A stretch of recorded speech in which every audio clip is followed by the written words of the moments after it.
Ninth installment of Waste in the Week. Madam President, I think you've been here for most of those 9. My purpose has been straightforward, highlighting waste, fraud, and abuse in federal spending. And so far, we've reached a potential taxpayer savings of almost $50 billion. We have this chart here, which shows an ever-increasing amount of red ink, waste of taxpayers' dollars under fraud and abuse and waste from programs that simply haven't proven their effectiveness. And we're on the way to $100 billion. Today we're going to reach and go over the halfway mark. So we're going to continue to do this, and hopefully we'll be extending this chart in the future. Just some examples of what we have provided before. The largest example of waste, fraud, and abuse disclosed was found in the refundable child tax care credit to the tune of $20 billion in potential savings. These are from people who did not qualify, were ineligible for receipt, but yet over a 10-year period of time, the calculation here is that they will receive $20 billion of money that they're not entitled to. The smallest, by far the most inexplicable and even laughable, a ludicrous example of waste was a $387,000 grant, a study to determine whether the massages on New Zealand rabbits after strenuous exercise would help their recovery time. Now, anybody who's been out in the yard, fixing around the house, doing strenuous activity, probably when asked the question, do you think a massage would help you recover, is going to say yes. In fact, the rabbits were getting it 4 times a day. So while they couldn't say yes, I think the response clearly was that this is a pretty good deal.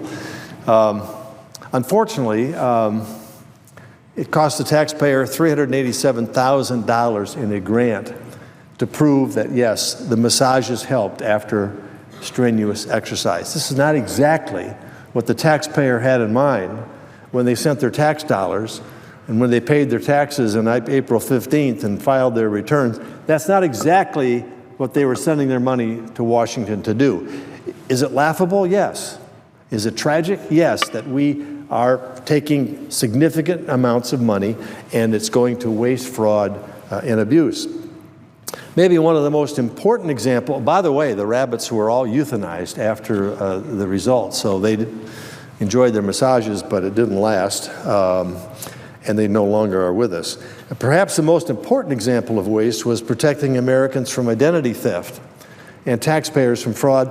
By correcting Social Security records, we could save at least $2 billion. This was the famous Methuselah. The Social Security Administration had not deleted the Social Security numbers of those who had died. I think the number was staggering, 6.5 million, as I believe, was the number of people who would have exceeded the age of 112 years. In other words, they applied for Social Security back in the early 30s or mid-30s when the program began, but their numbers were never erased.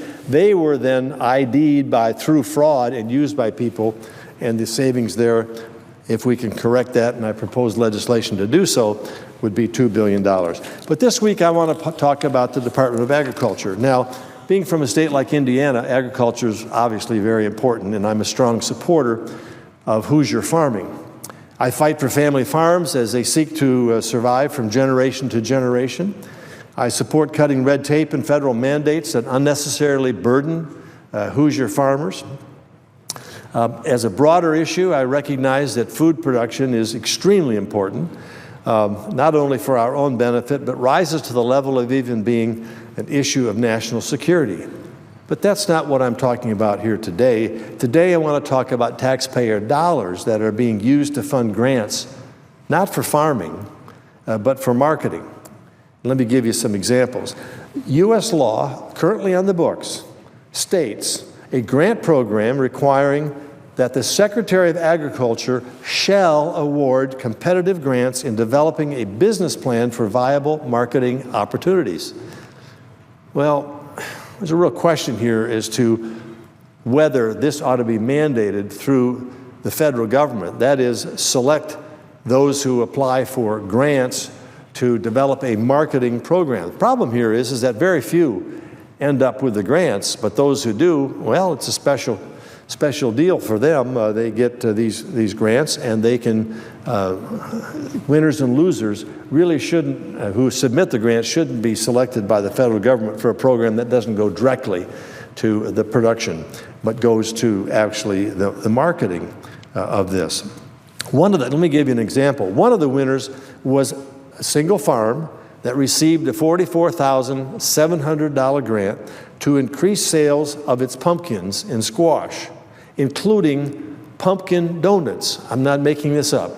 The grant was there to promote the marketing of pumpkin donuts.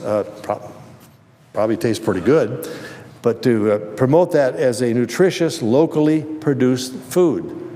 Well, the farmer down the road, he didn't get his grant. Maybe he was growing corn, and the farmer on the other side was growing soybeans, and another one was growing wheat, another one might be growing tomatoes, another one might be growing other different types of fruit, and so forth and so on.